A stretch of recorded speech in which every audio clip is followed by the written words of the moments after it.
깊이 있는 종목 상담 토마토 진단쇼 참여 방법을 알려드립니다. 첫 번째, 전화 참여. 02-325-8200번으로 전화하셔서 궁금하신 종목과 매수가, 비중을 말씀해주세요. 두 번째, 유튜브로도 실시간 참여가 가능합니다. 유튜브 검색창에 토마토 증권통을 입력하세요. 실시간 스트리밍으로 방송도 직접 보실 수 있고 종목 진단도 가능합니다. 이때 좋아요와 구독은 필수겠죠? 세 번째, 증권통 참여. 모바일 어플리케이션 증권통을 다운받아 증권통 TV에 들어가서 아자아자란에 글을 남겨주세요. 최고의 전문가들이 함께하는 토마토 진단쇼. 여러분의 많은 참여 바랍니다.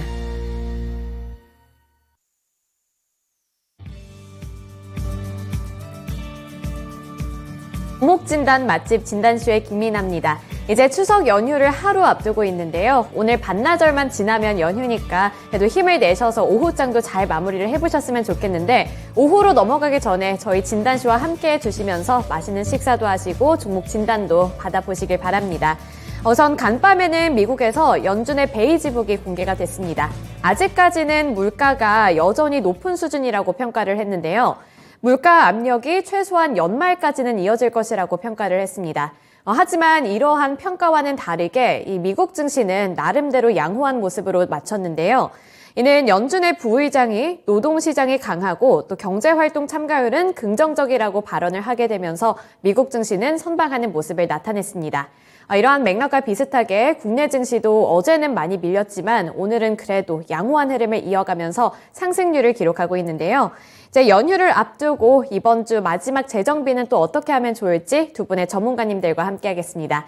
오늘은 김형일 전문가 그리고 김민준 전문가님과 함께하니까요. 고민되는 종목이 있다면 종목명, 매수 단가, 보유 비중, 고민과 함께 댓글창에 남겨주시고요. 또 전화 문의도 받고 있으니까 하단에 있는 번호로 언제든 전화 문의도 주시길 부탁드립니다. 네, 이제 종목 진단 시작하기에 앞서서 또 찾아주신 시청자분들과 함께 인사 나누는 시간 가져보도록 할 텐데요.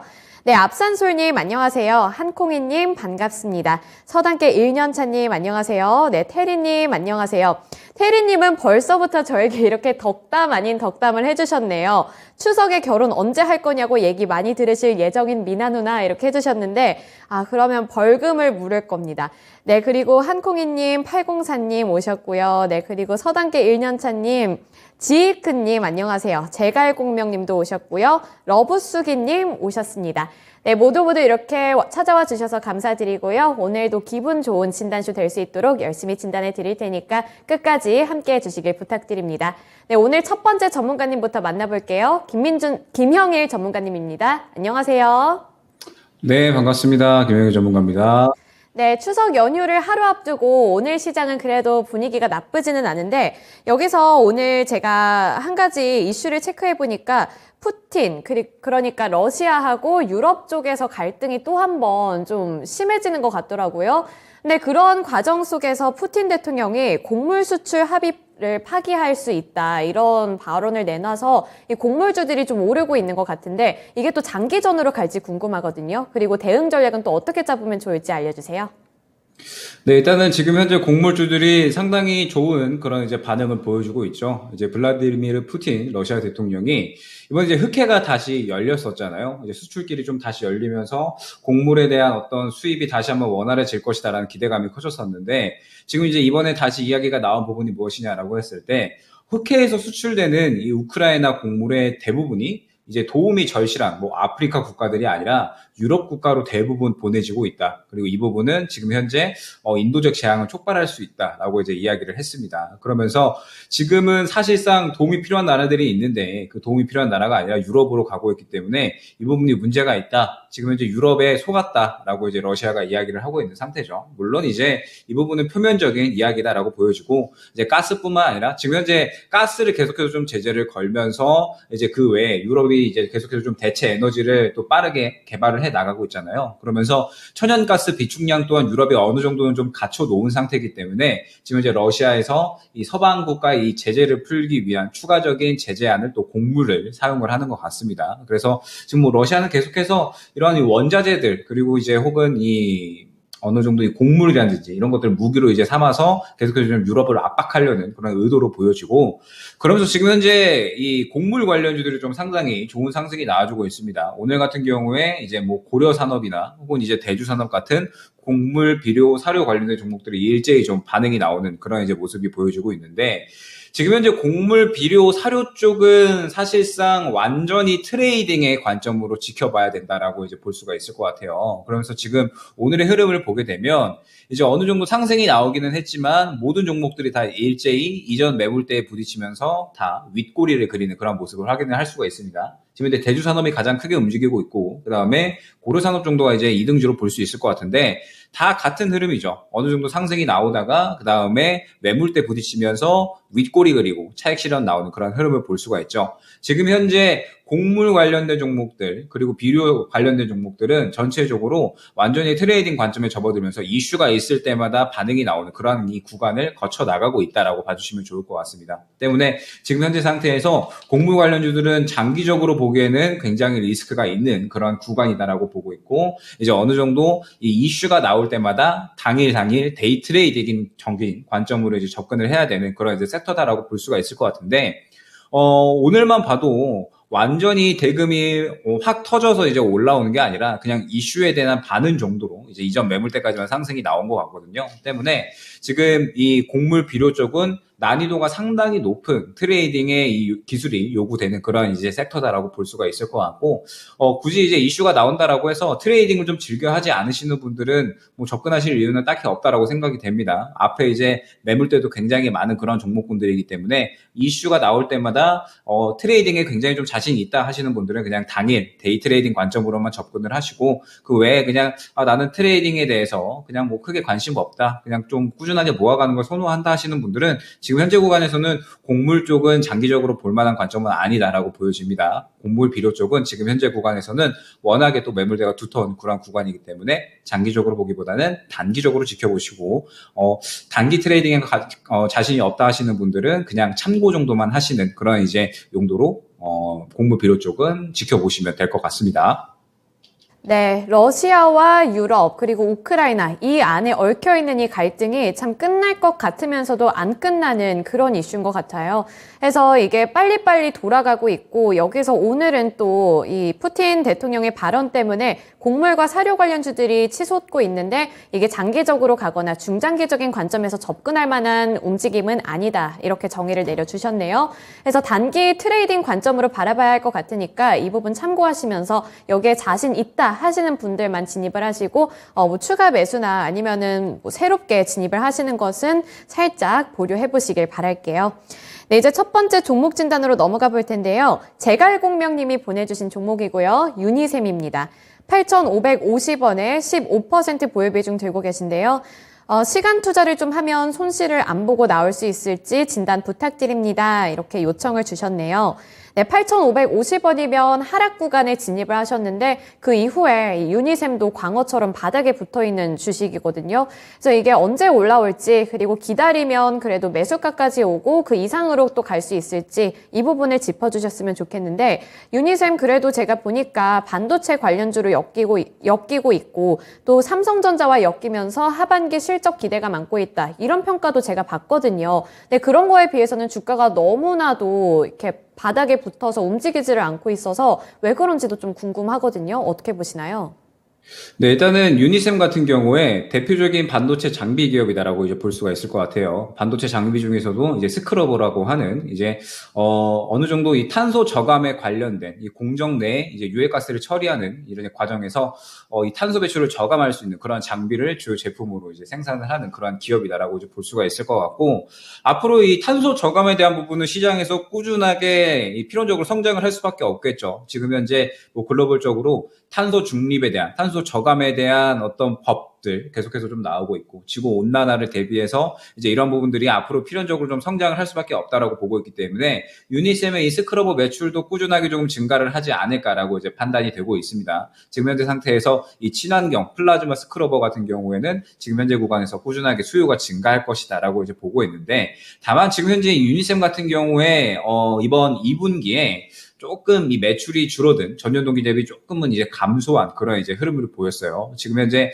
영업이익은 조금 매출의 영업이익, 당기순이익 전체적으로 좀 줄어든 그런 이제 모습을 보였고, 지금 현재 이 반도체 업황 자체도 약간은 애매한 구간이 계속해서 좀 이어지고 있죠. 하반기에 전체적으로 좀 수요가 둔화할 것이다. 경기 침체 우려로 인해서 하반기에 전체적으로 수요가 둔화할 것이다 라고 이제 이야기가 많이 나오고 있고, 그에 따라서 지금 이제 실적이 좋은 반도체 기업들도 이 업황이 약간은 불안하고 이 투심이 좀 죽어 있다 보니까 마찬가지로 실적이 좋은 뭐 혹은 장비 기업들도 아직까지는 좀 올라오지 못하는, 시장에 관심을 받지 못하는 그러한 구간이 이어지고 있다라고 이제 봐야 될 것 같아요. 다만 이제 지금 이제 하반기에 유니셈 같은 경우는 일단 삼성전자 이 평택 3공장에 장비 반입이 예정이 되어 있습니다. 때문에 지금 현재 상태에서 실적에 대한 부분은 하반기에 그래도 좀 어느 정도 개선이 되지 않을까, 추가적으로 좀 성장세를 보여주지 않을까라고 보고 있고, 장기적으로 봤을 때도 지금 현재 이 친환경 스크러버라고 하는 부분에 대해서는 꾸준하게 수요가 증가할 수밖에 없기 때문에 마찬가지로 이 부분에 대해서도 충분히 주가 상승을 꾀할 수 있지 않을까라고 보여져요. 다만 지금 현재 상태에서는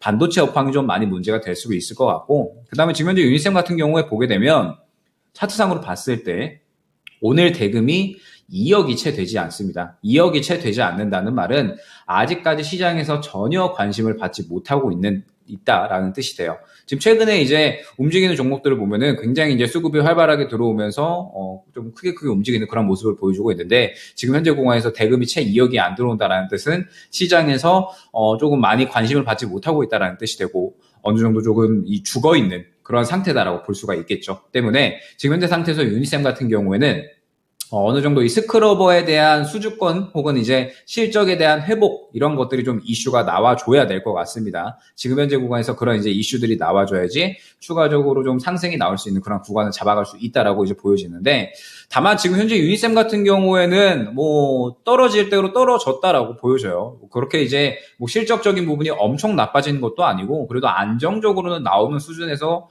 좀 감소를 했는데, 사실 주가는 너무 많이 또 하락을 했거든요. 때문에 지금 현재 구간은 뭐 떨어질 대로 떨어졌다라고 보여지고 7,000원 구간을 뭐 크게 이탈하는 그런 움직임은 안 나오지 않을까라고 이제 판단이 됩니다. 때문에 일단 지금 현재 구간에서는 유니셈 같은 경우에는 조금의 기다림이 필요한 그런 구간이다라고 보여져요. 어느 정도 떨어질 대로 떨어졌고 실적도 뭐 굉장히 안정적으로 나오고 있고, 그 다음에 뭐 하반기에 어느 정도 좀 실적이 회복이 되면서 주가 또한 또 올라오리라고는 이제 보여지지만, 지금 현재 업황이 워낙에 불안하기 때문에 유니셈 같은 경우에는 시장에 관심을 받을 수 있는 그러한 구간이 지금은 필요할 것 같습니다. 대금이 지금 워낙에 적기 때문에 시장에 관심을 받을 수 있는, 수급이 좀 강하게 들어오는 구간이 이제 어느 정도 형성이 되면 지금 현재 구간에서 고개를 틀어주면서 이전 매물대인 약한 1차적으로는 8,000원, 그 다음에 2차적으로는 9,000원까지는 상승을 시도를 할 수 있다고 보여져요. 때문에 일단 지금 현재 상태에서는 조금 여유롭게 보시고 시장에 관심을 받을 때까지 기다렸다가 그 다음에 1차 목표가는 8,000원으로, 그 다음에 2차 목표가는 9,000원으로 잡고 갈 수 있도록 하고요. 그때 이제 수급이 좀 굉장히 중요할 것 같습니다. 그때 이제 시장의 환경을 보면서 반도체 업황이 전체적으로 좀 살아난다라고 이제 이야기가 나오면 유니셈 같은 경우에도 조금의 이 밀어주는 수급이 추가적으로 들어오면서 9,000원까지는 상승이 나올 수 있다라고 보여지는데, 만약에 그때까지 이제 다시 한번 반등의 구간을 잡아가는데 그때까지 반도체 업황이 약간 애매모호하다라고 하면은 일전에 이 구간과 같이 거래량은 들어오는데 차익 실현이 또 금세 나와버리는 그러한 흐름이 나올 수가 있을 것 같거든요. 때문에 일단 지금 결론적으로 말씀드리면 지금 현재 구간에서 조금 이제 여유롭게 지켜보시다가 반등 구간을 약 한 8,000원 정도로 잡아갔을 때 이후에 다시 한번 문의를 주시게 되면 그때 이 8,000원 구간을 돌파하면서 상승이 나올 수 있을지, 아니면은 이 구간에서 차익 실현이 나올 수 있으니 이 구간에서 비중을 조금 축소를 할지, 이 부분에 대해서 다시 한번 잡아드릴 수 있도록 하겠습니다. 네, 우선 유니셈은 지금 시장에 관심이 부족하기 때문에 거래량이 터질 때 이때를 잘 노려보셔야 될 것 같아요. 그래서 그 기준점이 될 만한 가격 구간을 짚어주셨거든요. 8,000원을 기준점으로 삼으시고 그 이후에 어떤 주가 흐름 나타내는지 그 부분을 체크하신 다음에 2차 목표가나 나머지 투자 전략을 세워보셔야 될 것 같으니까 일단은 보류하시고 잘 지켜보셨으면 좋겠네요. 네, 참고해 주셔서 유니셈 잘 대응해 보셨으면 좋겠습니다. 네, 이제 그리고 다음 종목 넘어가 볼 텐데요. 다음 종목은 시청자님과 함께 전화통화 연결해 보겠습니다. 안녕하세요. 안녕하세요. 네, 오늘 어떤 종목 들고 오셨을까요? OCI가 142,000원에 20%입니다. 네, 142,000원에 20%요. 좀 높게 들어가셨네요. 예, 높게 들어갔는데요. 이게 오를 줄 알고 안 팔았는데 이거 앞으로 전망은 어떤지 더 올라갈 수 있을지 궁금해서요. 네, 알겠습니다. 그러면 전망과 함께 앞으로 주가 더 오를 수 있을지 이 두 가지 부분 한번 요청해 볼게요. 내려가면 하단은 얼마며 상단은 얼마인지 궁금합니다. 네, 알겠습니다. 예. 네, 그러면 전문가님께 한번 제가 물어볼 텐데요. 전문가님, 이 OCI가 최근에 신재생 에너지 그리고 태양광으로 분류되면서 정말 잘 갔었거든요. 그리고 그때 이제 시청자분도 진입을 하셨던 것 같아요.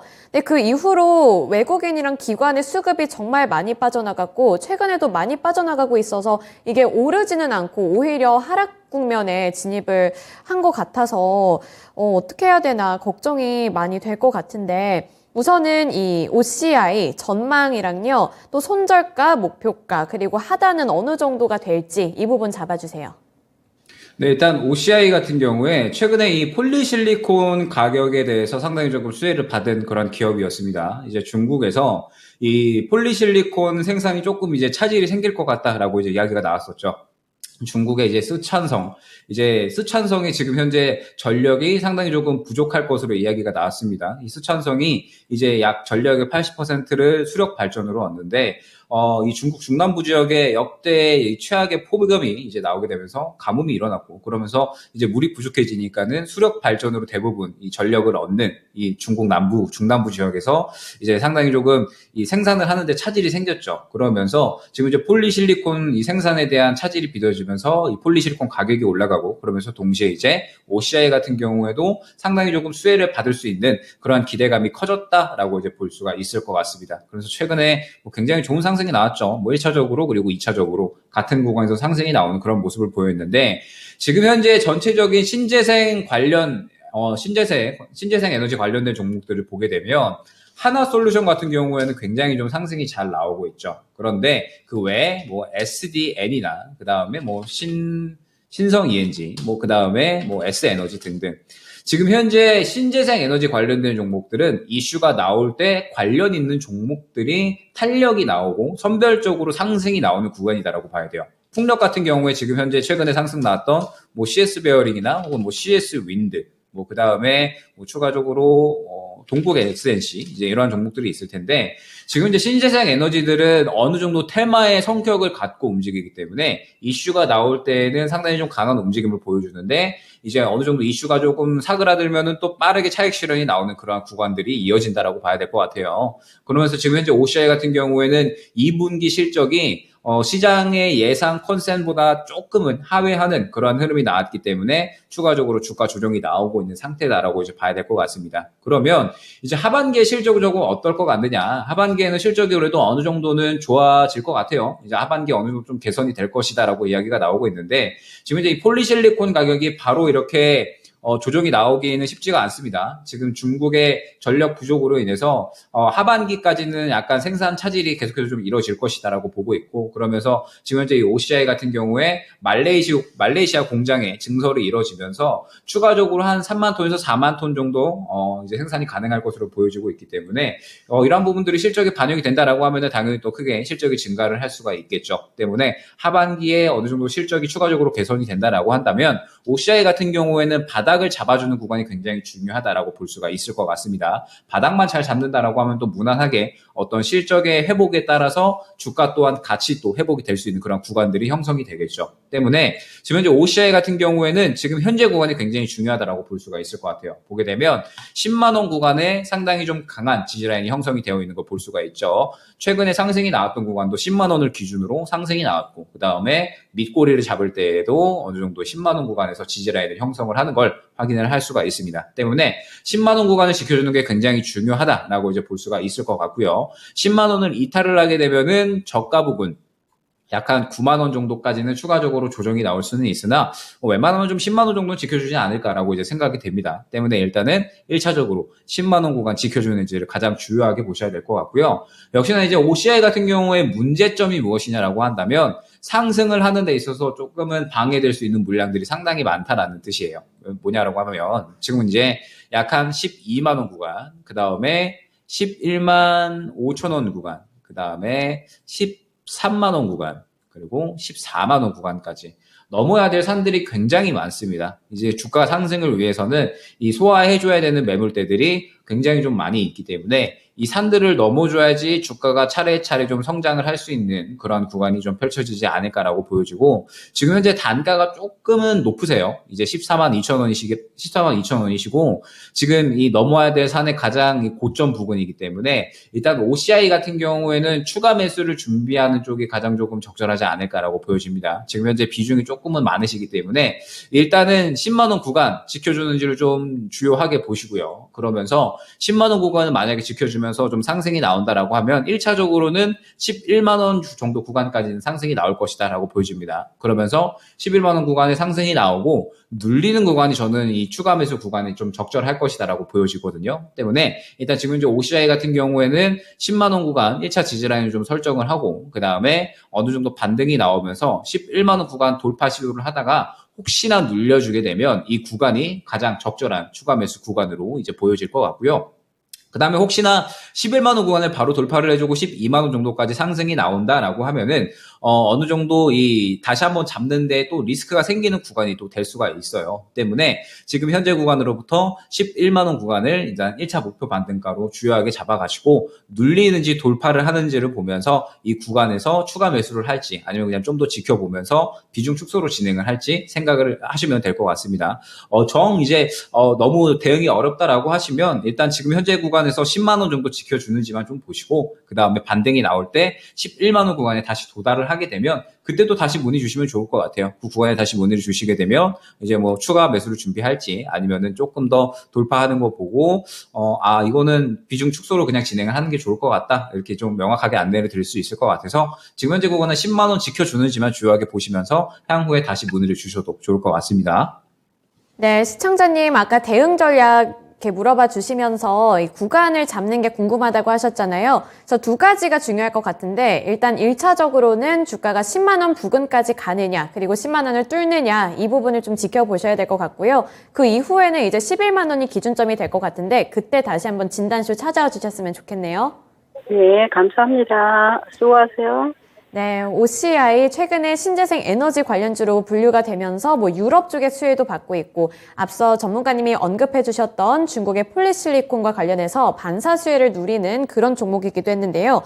그런 확실한 모멘텀들 때문에 주가가 치솟았는데 그 이후에는 외국인과 기관의 수급이 많이 빠져나가면서 주가가 지금 하락세로 전환을 해버려서 이제 고민되시는 분들이 많이 계실 텐데요. 일단 전문가님이 말씀해 주신 이 구간에서 기준점을 잡아보시고 또 투자 판단을 해보셨으면 좋겠습니다. OCI 관련해서 진단해 드렸고요.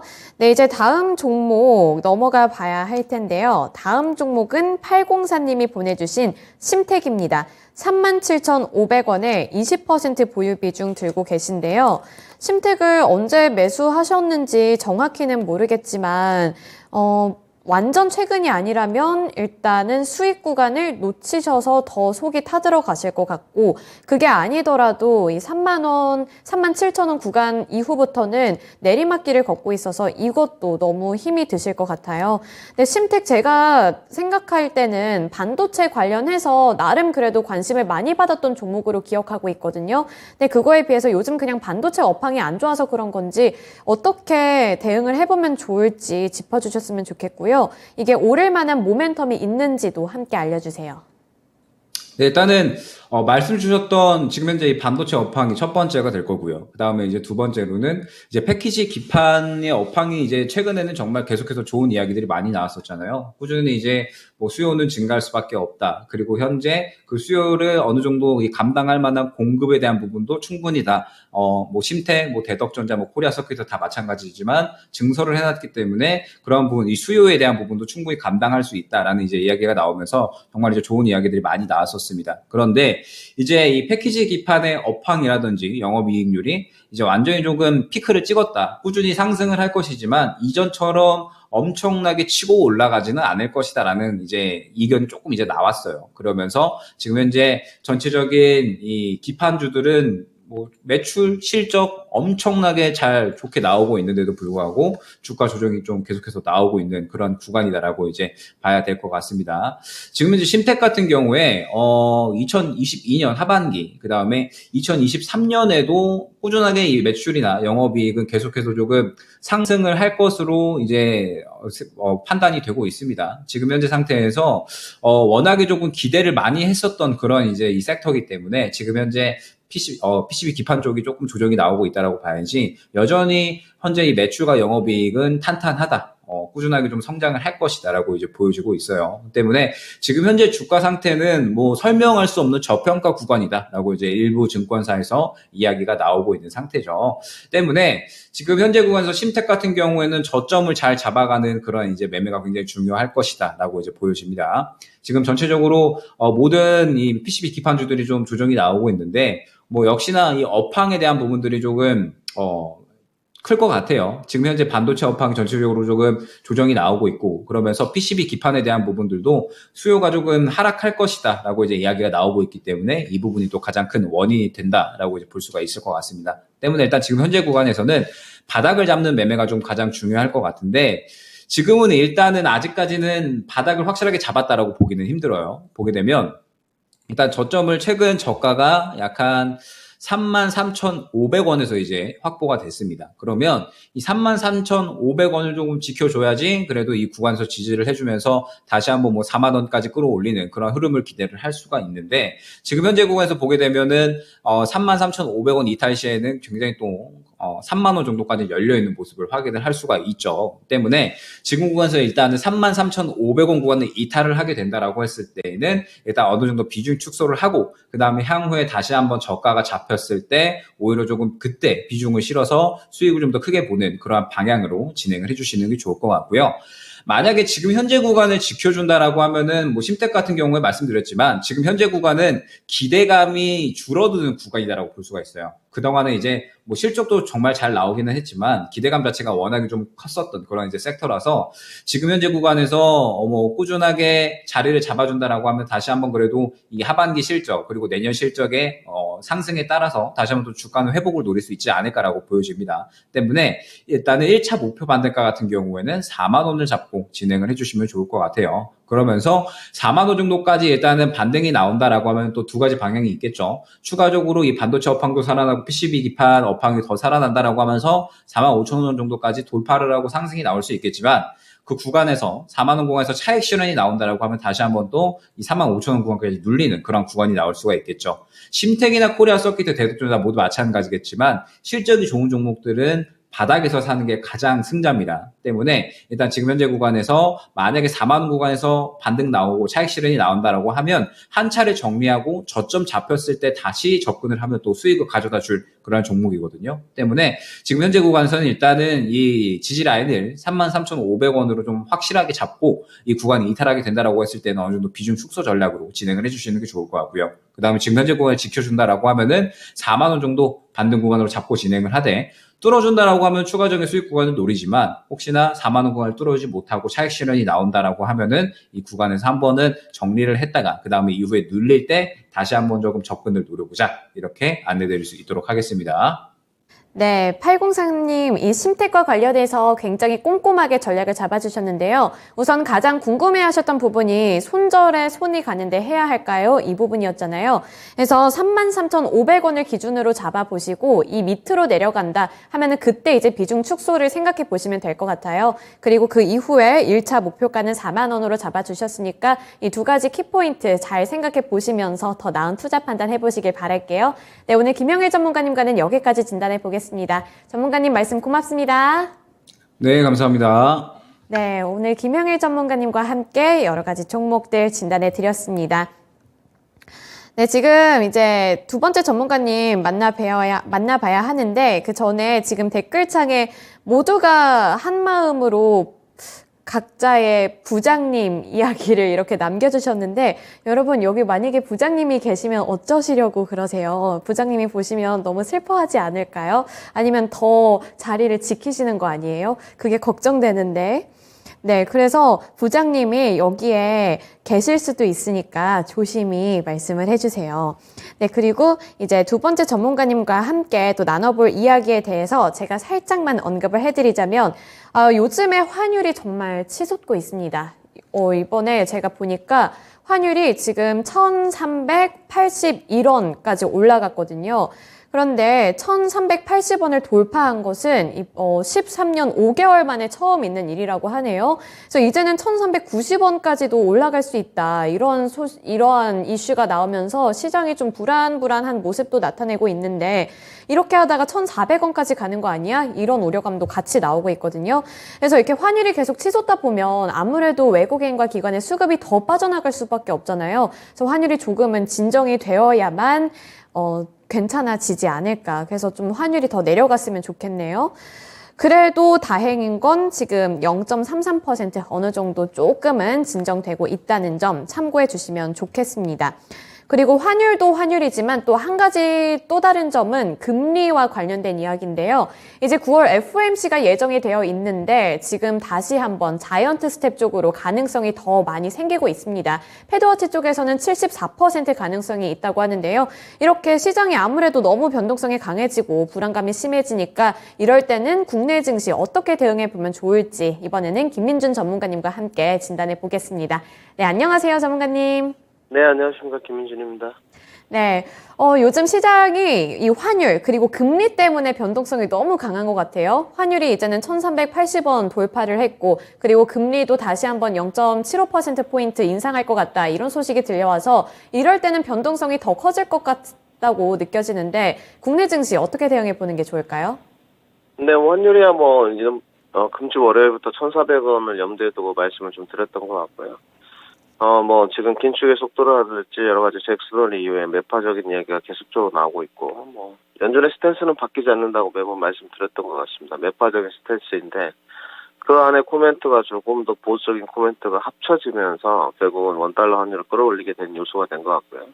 달러 인덱스 또한 거의 지금 고공행진을 계속적으로 해가고 있기 때문에 원달러 환율이 13년 만에 최고치를 기록하는 이런 장세까지 생긴 것 같습니다. 그러면 결국은 금융 위기 때와 비슷하다는 수준이고, 10년물 국채 수익률 좀 보셔야 될 것 같은데, 역시나 10년물 국채 수익률 또한 지금 고공행진을 좀 해가고 있습니다. 금일은 전일은 좀 내렸는데 3.2% 마감이 됐는데, 6월쯤에 찍었던 3.4%와 거의 육박한 수준이고, 아직도 내려온다는 징조는 없는 것 같습니다. 그 이유는 우선 시장에서 물가의 정점을 터널은 지났지만 확인하고 싶어하는 심리가 강한 것 같고요. 저도 의구심이 좀 있는 게, 과연 지금 환율이 오르는 것이 CPI 정점이 확인되고 난 이후에는 내려올 수 있을 것인가. 지금은 시장은 그러한 기대치를 반영시키고 있습니다. 그래서 추석 전에 제가 봤을 때는 큰 조정폭은 없었다고 보여지고요. 단지 마지막 버전은 늘 원달러 환율이라고 이야기를 하고 있는데, CPI 이후에 시장의 어떤 기대치와는 반대로 물가의 정점이 분명히 확인된 데도 불구하고 환율이 계속 오른다면, 달러 인덱스가 계속 오른다면 제가 봤을 때는 시장의 결과물은 결코 좋지 못할 것 같습니다. FOMC에서 이번에 0.75% 자이언트 스텝이냐, 빅 스텝이냐, 이런 부분은 제가 봤을 때 크게 중요한 것 같지는 않고요. 물가가 오히려 정점 터널을 지나고 잡혔다면 FOMC 때 자이언트 스텝을 하는 것도 더 물가를 잡을 수 있는 요인이 되기 때문에 악재적인 요소로 작용할 것 같지는 않습니다. 단지 CPI가 분명히 나오고 나서 물가가 정점이 확인됐는데도 환율이 오른다, 달러 인덱스가 오른다, 이 부분은 문제가 분명히 생길 것 같고, 그 이면에는 중국의 금리 쪽에 문제가 있다고 저는 생각을 하는 쪽입니다. 첫 번째로 최근에 지준율 인하를 했는데, 아무래도 기축통화 모든 각국의 통화율들이 이제 반대로 움직이는 성향이 있기 때문에 위안화 계속 절하를 하게 되면 달러 인덱스가 상승하는 효과가 있을 것 같습니다. 최근에 중국 쪽과 러시아 쪽의 어떤 움직임을, 글로벌 정세의 움직임을 보게 된다면 상당히 좀 머리를 잘 쓰는 이런 행태를 좀 취하고 있는데, 과연 중국 쪽이 위안화 절하를 이제 하지 않고 절상으로 갈 수 있을지 첫 번째 포인트로 좀 말씀드리고요. 두 번째는 CPI가 발표난 이후에 환율이 잡히고 나서 고점에서부터 내려올 수 있는지, 이 두 부분이 가장 국내 시장에 중요한 역할을 할 거라고 생각을 하고 있고요. 만약에 1,300원대로 다시 회귀하는 이런 일이 좀 일어난다면 역시나 하반기 때의 주도주 역할을 아직 못했던 반도체 파트가 그 한 축을 하지 않겠나 이렇게 말씀드리겠습니다. 지금 가장 중요한 부분은 CPI 발표가 될 것 같네요. CPI가 어떻게 나오는지에 따라서 시장의 흐름이 또 바뀔 수 있을 것 같아 보이니까요. 13일에 발표되는 CPI에 주목을 해보셔야 될 것 같고요. 그리고 13일 전에 또 한 가지 주요 이벤트가 있는데 이번에 8일에 현지 시간 기준 8일에 제롬 파월 연준 의장의 발언도 예정이 되어 있거든요. 그래서 제롬 파월 연준 의장은 또 어떤 발언을 내놓게 될지 이 두 가지 부분도 함께 체크를 해보시면서 시장의 흐름을 잘 면밀하게 살펴보셔야 될 것 같습니다. 그래서 환율과 금리가 요즘에 너무 시장을 불안하게 해서 마음 졸이게 만들지만 이 안에서 그래도 얻을 수 있는 힌트는 다 얻어봐야 하니까요. 이 두 가지 이슈들 잘 체크해 보시길 바랄게요. 네, 그러면 이제 첫 번째 종목 진단 해보겠습니다. 첫 번째로는 일치월장님이 보내주신 스튜디오 드래곤 76,000원에 20% 보유 비중 들고 계시네요. 76,000원이면 이것도 언제 진입했는지가 굉장히 중요할 것 같아요. 만약에 하락하기 바로 직전에 하셨다면 욕심이 더 많이 나실 것 같고 저 전에 있었던 고점까지 올라가기 위해서 그 전이라고 한다면 이거를 지금 들고 있는 게 맞나 이 부분에 의구심이 생길 것 같거든요. 전문가님, 스튜디오 드래곤 76,000원에 진입을 하셨는데 어떤 대응 전략을 해봐야 될까요? 네, 제가 봤을 때는 잘 하신 것 같고요. 스튜디오 드래곤은 어렵지 않은 종목이기 때문에 예전에는 경기 방어주 느낌이 좀 있었습니다. 특히나 코스닥 경기 방어주의 느낌이 있었는데 아무래도 그런 느낌으로 좀 접근 포인트를 잡으신 것 같고요. 76,000원에 진입하셨다고 수익도 좀 나셨는데 청산을 하지 않으시고 좀 더 긴 관점으로 가진 것 같은데 2분기 실적이 상당히 나쁘지 않았었습니다. 영상 콘텐츠 쪽도 이제는 조금 시장에 바라보는 뷰가 달라졌기 때문에 상당히 긍정적으로 좀 바라보고 있고요. 1분기 때도 180억, 2분기 때도 270억을 찍었고 올해 작년보다 더 좋은 실적 가이던스가 이미 예정이 되어 있습니다. 성장주로 좀 분류를 해야 되겠죠. 매출도 늘고 영업이익도 느는. 과연 하반기 때 이제 400억 정도의 실적이 나올 수 있을지는 좀 지켜봐야 될 거지만 최근에 흐름을 좀 봤을 때는 오늘도 나쁘지 않은 흐름이고요.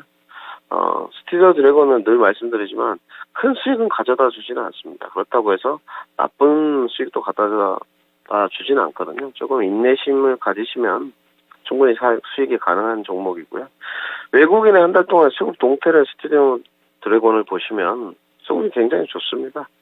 그렇기 때문에 지금 걱정할 문제는 아니신 것 같고 이제 하반기에 어떤 신작들이 준비가 좀 돼 있는지를 봐야 되겠죠. 수익성 개선도 좀 되고 있고 다양한 콘텐츠 장르들이 준비되어 있기 때문에 이제 예전에 코로나 때처럼 집에 있는 시간이 많아져서 영상 콘텐츠 종목들을 많이 본다.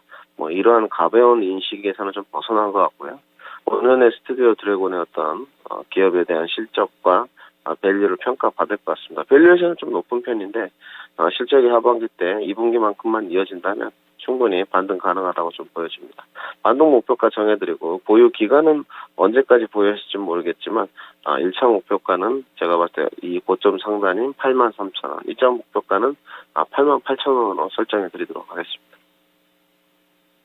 드래곤 목표가 두 가지로 잘 짚어주셨으니까요. 참고해 보시길 바랍니다. 그래도 스튜디오 드래곤은 대응하기 어려운 종목은 아니다. 이렇게 평가를 해주시기도 했고 진입 구간 괜찮다고 잘 하셨다고 말씀해 주셨으니까 이런 부분들에서는 어느 정도 위안도 얻어가셨으면 좋겠어요.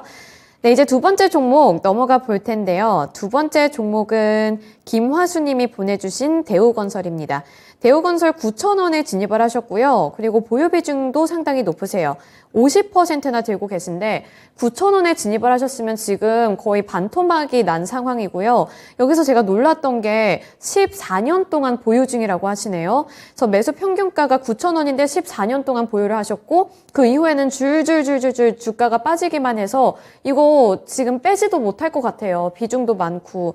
그래서 실적도 좋은데 계속 밀린다면서 손절을 해야 할까요? 이런 고민을 보내주셨거든요.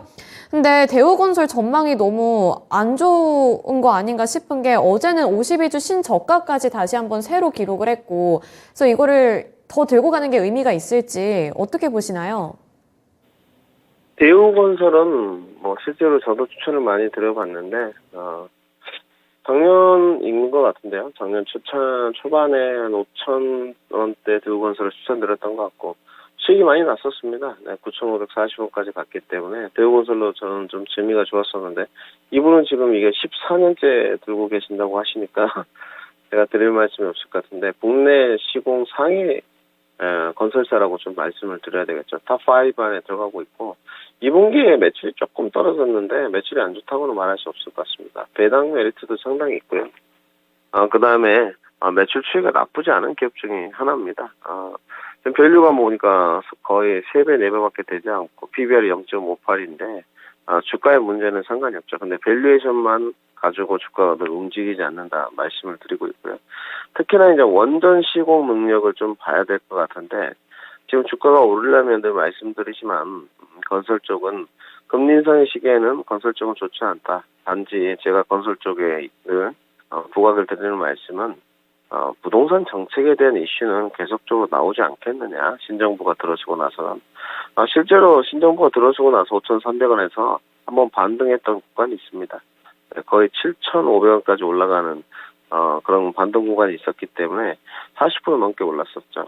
근데 이때도 우리 시청자님은 정리를 안 하시고 계속 갖고 계셨는데 그 뒤에는 아마 금리 인상의 영향을 조금 더 받은 것 같습니다. 지금 뭐 아파트 값들이 계속적으로 내려가고 있고 앞으로도 제가 봤을 때 부동산 경기가 2, 3년은 더 붙을 것 같기 때문에 쉬어 보이진 않고요.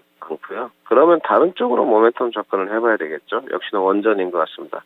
뭐 네옴시티도 있지만 원전의 시공 능력의 탑티어라고 좀 말씀을 드려야 될 것 같아요. 국내 기업들 중에서는 좀 따라올 수가 없는 것 같고요. 지금 예전에 지금 GS건설이 조금 거론되기도 했는데 제가 봤을 때는 뭐 결코 뒤지지 않습니다. 단지 요즘 주가가 왜 이러냐. 요즘 보면 수급이 상당히 좋지 않죠. 네, 외국인들이 조금 있긴 하지만 거의 개인들 위주로의 수급만 들어오기 때문에 역시나 어떤 주가의 견인처 역할을 하는 것은 외국인과 기관이라고 좀 봐야 될 것 같은데 상당히 조금 수급이 저조한 것 같습니다. 우선은 5,300원 회복 여부가 중요할 것 같고 대우건설을 너무 장기 투자 성향으로 14년이면 가져오신 것 같거든요. 조금 이번에 그 노이즈를 좀 벗어 던졌으면 저는 좋겠어요. 그래서 앞으로도 9,000원에 올라오기라는 쉽지는 않아 보입니다. 만약에 그 9,000원까지 이번에 도달을 한다면 제가 봤을 때 이번에 9,000원 넘어갈 확률이 큰데 그 모멘텀은 원전 시공 능력인 것 같습니다. 지금은 14년 보유하셨는데 뭐 손절하는 게 의미가 있겠습니까? 보유를 하시는 게 맞을 것 같고요. 만약에 내가 좀 빠져나와야 되겠다. 비중이 너무 높아서 조금 다른 쪽으로 순환매성 정리를 해봐야 되겠다 하면 6,000원 정도까지는 무난하게 리바운드가 가능할 것 같고요. 조금 더 모멘텀을 탄다면 6,600원 정도까지는 반등이 가능한 종목입니다. 아직까지 적정 밸류 측정을 못 받고 있기 때문에 뭐 삼성 엔지니어링이랄지 현대건설에 비하면 GS건설과 대우건설은 주가가 무척이나 싼 편입니다. 그렇기 때문에 보유 의견을 좀 드리도록 하고요.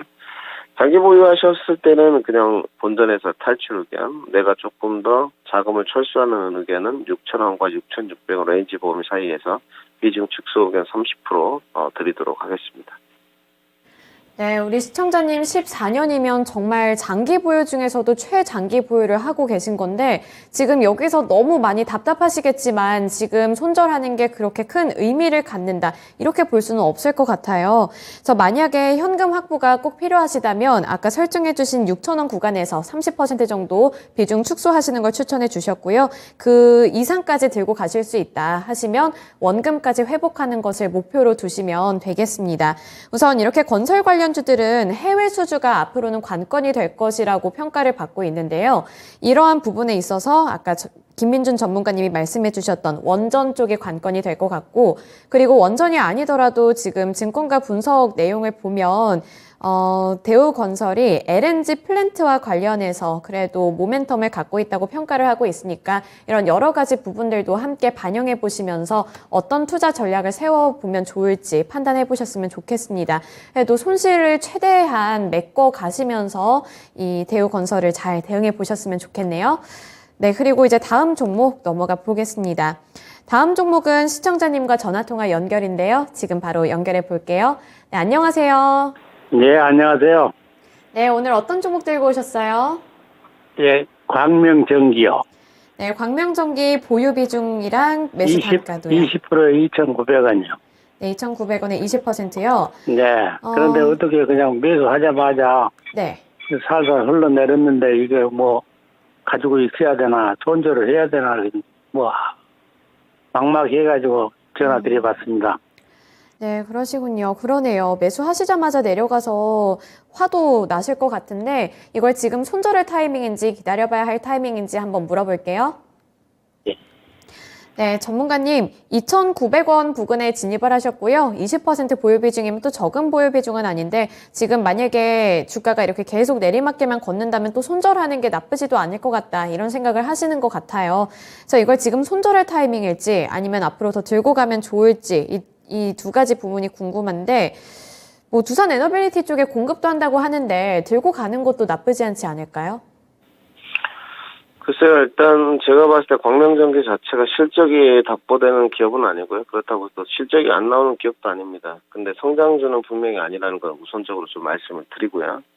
우리 시청자님 진입했던 단가가 나쁜 단가는 아닙니다. 본인도 잘 아실 것 같고요. 구력이 좀 상당히 오래되신 것 같습니다. 바닥권에서 분명히 진입을 했는데 늘 말씀드리지만 파동의 모양이나 차트의 모양을 보고 접근하는 거 결코 좋지 않습니다. 광명전기의 모멘텀이라든지 앞으로 이어질 수 있는 어떤 수급 생태 뭐 이런 것들을 좀 봐야 될 것 같은데 여기는 이제 수배 전반이라고 하는데 결국은 쉽게 말씀드려서 전선 설치인 것 같습니다. 원전 뭐 어떤 건물을 지었을 때 플랜트 사업 뭐 등등 최근에 테마가 엮인 거 보면 원전도 엮였고 뭐 태양광 설치 사업도 좀 한다고 하는 것 같은데 시세 분출이 상당히 좋았었습니다. 한번 시세 분출이 6월 달에 있었던 종목인데 제가 좀 찾아보니까 6월에는 138억 원 정도 공급교 업무 계약이 있었더라고요. 최근에 그 공급계약을 한 걸 보니까 삼성전자나 평택공장도 좀 공급 계약을 했고 두산 에너빌리티랑도 71억을 했습니다. 그리고 롯데건설이랑도 계약을 좀 했고요. 이런 거 보면 그래도 회사 네임드에 비해서 굴지의 어떤 대기업들에 대한 사업 수완이 좋은 건지 어떤지 모르겠지만 공급 계획을 많이 하는 것 같습니다. 수주장구를 언뜻 찾아보니까 괜찮거든요. 수주장구가. 근데 우리 시청자님 성향이 단기적으로 제가 봤을 땐 접근 포인트를 잡으신 것 같아요. 주가가 뜰만한 위치였던 것 같습니다. 2,900원. 기술적으로 판단을 했을 때는. 근데 이제 결국 통계학적 오류에 빠지신 것 같고요. 주식이라는 게 이제 그렇지 않습니까? 보통은 과거 통계치를 기반으로 하기 때문에 모두가 과거치입니다. 파동의 모양이라든지 기술적인 모양이라든지 캔들 하나도. 지금은 시장이 안 좋아서 좀 내려왔다고 봐야 될 것 같고요. 다시 한번 광명전기가 올라오기 위해서는 실적은 지금 뒷받침이 되어 있는 것 같습니다. 버틸 수 있는 힘은 있는데 단기간에 상승하기 위해서는 원전 테마를 좀 타주는 게 가장 좋을 것 같거든요. 네. 지금 태양광 발전 시공사업도 한다는데 여기는 제가 봤을 때는 크게 부각이 안 될 것 같고요. 원전 테마가 요즘에 조금 사그라들었는데 원전 테마를 다시 한번 타준다면 제가 봤을 때는 반등은 충분히 가능할 것 같습니다. 기존에 이제 찍었던 4,300원까지는 무리라고 좀 보여지고요. 그 구간까지는 특별한 이슈가 없는 한은 어려울 것 같습니다. 여러 가지 지표들을 생각했을 때 내려와 봤자 여기가 바닥권이라고 오늘 생각이 좀 들고 있고요. 우선은 전체적인 지수로 봤을 때 CPI가 나오고 나서 판단을 해야기 때문에 보유 의견 드리고요. 정말로 좀 잘라야 되겠다. 손절을 언제 하는 게 좋을 것 같냐 물어보신다면 제가 봤을 때는 2,500원 이탈시 손절을 과감하게 진행하시는 게 좋을 것 같고 반등 목표가는 정해드리겠습니다. 반등 목표가는 3,100원에서 3,200원 사이까지는 원전 테마가 다시 한번 타준다면 반등이 가능하지 않겠냐. 거기서 전략 매도 의견 드리도록 하겠습니다. 네, 시청자님 광명전기 2,900원이 평단가라고 말씀해 주셨는데 아까 손절 라인 궁금해 하셨잖아요. 손절 라인은 2,500원으로 잡아주셨고요. 목표가는 3,100원 그리고 3,200원 부근까지 노려보시면 될 것 같아요. 예. 궁금증을 풀어주셔서 감사합니다. 네, 연휴 잘 보내세요. 잘 보내시고요. 네. 광명전기 관련해서 손절가와 목표가까지 함께 잡아드렸습니다. 최근에 두산 에너빌리티 쪽으로 공급한다는 소식도 있어서 기대감을 많이 받았던 종목인데 그만큼 걱정이 되실 것 같아요. 하지만 이 두 가지 잘 참고해 보시면서 더 좋은 투자 판단 해보시길 바랍니다. 그리고 이제 마지막 종목 넘어가 보겠습니다. 황희성 님이 보내주신 퓨런티어고요. 27,450원에 5% 보유 비중 들고 계십니다. 네, 향후 대응 방법이 궁금하다고 하시는데요. 어떻게 해볼까요? 글쎄요, 이 프론티어 같은 종목들은 신규 상장 종목인데, 요즘 보니까 그 시청자분들 신규 상장 종목 상당히 좋아하시더라고요. 이제 카메라 모듈 업체인데, 전문 자동화를 하는. 일단 제가 첫 번째 모르는 부분은 보호의 수를 잘 모르겠습니다. 너무 보호 확약 물량이 얼마나 되는지 알 수가 없고요. 자동차 이제 카메라 전장용 쪽으로 조립하고 개발하는 업체로 알고 있습니다. 결국은 이제 자율주행 종목이라고 조금 봐야 될 것 같고요. 자율주행에 갔을 때 이제 라이다냐, 카메라냐, 지금 대세군에서는 결정할 수는 없지만 카메라 쪽으로 좀 가는 것 같고요. 저도 자율주행을 좀 달아봤거든요. 제가 제 차에. 자율주행 3단계인데 저는 카메라로 달았습니다. 그래서 지금 자율주행 테마를 타줬을 때 이제 갈 수 있느냐, 이것이 문제인데, 글쎄요, 아직까지는 수급이나 매기가 그렇게 오는 것 같지는 않고, 그 다음에 주가 밸류에이션이 그렇게 메리트가 있어 보이지도 않습니다. 실질적으로 말씀드렸을 때, 지금 보니까, 전장 카메라를 댄다고 하는데, 실적은 꾸준히 좀 늘어날 것 같습니다만은, 현재로서는 이 정도 밸류에 이 정도 실적을 받는다는 것은 조금 어불성설인 것 같고요. 자율주행을 갔을 때 만도라든지 현대모비스, 모트렉스, 칩셋 미디어 등등의 어떤 굴지에 좀 네임드가 있는 기업들을 제쳐내고 프론티어가 갈 수 있을까? 여기에 대해서도 조금 저는 부정적인 의견입니다. 단지 요즘에 5G가 흐름이 좀 괜찮죠. 이종산업과의 연결고리를 하는데 자율주행이 한 번은 올 것 같습니다. 지금 반도체가 먼저 오고 나서 자율주행이 올지 자동차가 요즘에 움직이고 있기 때문에 현대차, 기아차가 움직이고 있기 때문에 전기차 다음에 자율주행이 한번 움직이고 반도체가 올지는 제가 순환매를 읽을 수는 없습니다만은 지금으로서는 보유하시는 게 맞고요. 비중 5%면 적절하게 밑으로 내려왔을 때 담을 수 있는 가격인 것 같습니다. 조정 가격을 받아봤자 제가 봤을 때 21,000원 정도? 21,000원 정도가 바닥권이라고 생각하시면 될 것 같으니까 이 종목은 단가를 좀 낮추는 쪽으로 접근 포인트를 잡는 게 좋을 것 같습니다. 우선은 보니까 전장용 쪽으로 카메라 한다는 것은 기존의 카메라 쪽만 하는 것과는 조금 얘기가 틀린 것 같거든요. 그래서 21,000원에 추가 매수 5% 의견을 드리도록 하고요. 그러면 단가가 좀 많이 낮아질 것 같아요. 25,000원 정도까지 내려올 것 같은데 그 이후에 자율주행 모멘텀이 붙었을 때 어느 정도 수급과 매기가 오는지는 판단을 또 따로 해봐야 될 것 같습니다. 제가 만약에 추측컨대 자율주행 모멘텀이 왔을 때 반등 구간은 29,000원까지는 가능하지 않겠나 판단이 들기 때문에 21,000원까지 낙폭은 지속된다고 보여지고요. 21,000원에 추가 매수 5%, 최종 매도 목표가는 자율주행 모멘텀이 불었을 때 29,000원 레인지 범위를 설정해 드리도록 하겠습니다. 네, 퓨런티어는 추가 매수까지 한번 고려해 보시길 바랄게요. 네, 오늘 김민준 전문가님과는 여기까지 진단해 보겠습니다. 전문가님 연휴 잘 보내세요. 감사합니다. 네, 오늘도 여러 가지 종목들 함께 진단해 드렸는데요. 이제 추석 연휴 앞두고 있는 만큼 오늘 장도 잘 마무리 지어 보시고요. 기분 좋은 연휴 보내시고 또 이제 연휴 잘 보내시고 진단쇼에서 뵙길 바라겠습니다. 지금까지 투자 판단에 대한 도움 정보를 드렸고요. 하지만 특정 종목의 상승과 하락을 보장하지는 않습니다. 시청해 주셔서 고맙습니다.